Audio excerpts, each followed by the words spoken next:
मेरा पानी उतरता देख मेरे किनारे पर घर मत बसा लेना, मैं समंदर हूँ लौट कर वापस आऊंगा।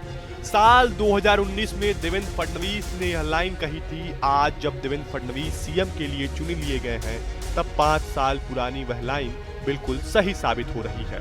देवेंद्र फडणवीस महाराष्ट्र की सियासत में पूरे रुतबे और दबदबे के साथ लौटे हैं। अब महाराष्ट्र की कमान उनके हाथों में होगी। भाजपा विधायक दल की बैठक में उनके नाम पर मुहर लग गई। देवेंद्र फडणवीस महाराष्ट्र में तीसरी बार सीएम बनेंगे। एकनाथ शिंदे ने भले ही उन्हें कुछ समय के लिए बेचैन किया, मगर फडणवीस अपने इरादे पर अडिग रहे। उन्होंने सीएम पद की रेस में सरेंडर नहीं किया और आखिरकार सीएम रेस वाली बाजी अपने नाम कर ली। तो चलिए जानते हैं कि आखिर देवेंद्र फडणवीस कौन है और उनका सियासी सफर कैसा रहा है। देवेंद्र फडणवीस महाराष्ट्र की राजनीति में बीजेपी का उगता हुआ सूरज की तरह है। फडणवीस की अगुवाई में ही भाजपा का महाराष्ट्र में 2014 में वनवास खत्म हुआ। वह भाजपा के इकलौते ऐसे मुख्यमंत्री रहे जिन्होंने अपने कार्यकाल का 5 साल पूरा किया। देवेंद्र फडणवीस का सियासी सफर सीधे विधायक या सीएम पद से शुरू नहीं हुआ। वह काफी कम उम्र में एक्टिव पॉलिटिक्स में आ गए। वह अखिल भारतीय विद्यार्थी परिषद के सक्रिय सदस्य रहे। एबीवीपी के मेंबर रहते हुए पहली बार नगर निकाय में पार्षद बने थे। उसके ठीक 5 साल बाद नागपुर के मेयर बने थे। उनकी काबिलियत की है कि उन्होंने मराठा आंदोलन को अच्छे से संभाला था। 44 की उम्र में महाराष्ट्र के दूसरे सबसे युवा मुख्यमंत्री बनने का रिकॉर्ड भी देवेंद्र फडणवीस के नाम ही दर्ज है। देवेंद्र फडणवीस साल 1999 और 2014 में नागपुर दक्षिण पश्चिम से विधायक बने। इसके बाद भाजपा विधायकों ने उन्हें अपना नेता चुना।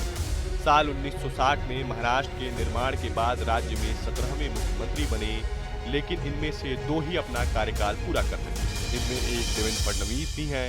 इसके पहले केवल वसंतराव नाइक ही अपना कार्यकाल पूरा कर पाए। वो कांग्रेस के नेता थे। फडणवीस संघ में भी एक्टिव तौर पर जुड़े रहे। वो पिछले 30 साल से एक्टिव पॉलिटिक्स में।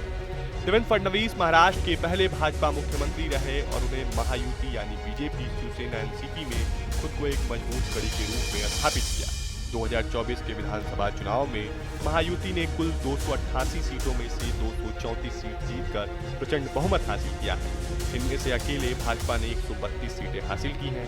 इसका क्रेडिट देवेंद्र फडणवीस को ही दिया जा रहा है। ऐसा कहा जा रहा है कि उन्होंने जमीन पर भाजपा के लिए बहुत काम किया और इस जीत में उनकी बड़ी भूमिका है। वो सीएम से डिप्टी सीएम रहने तक का सफर देख चुके हैं। अब वो शिंदे संग काफी खींचतान के बाद फिर सीएम बनने जा रहे हैं। महाराष्ट्र विधानसभा चुनाव में बीजेपी को 132, शिवसेना को 57 और एनसीपी को 41 सीटें मिली।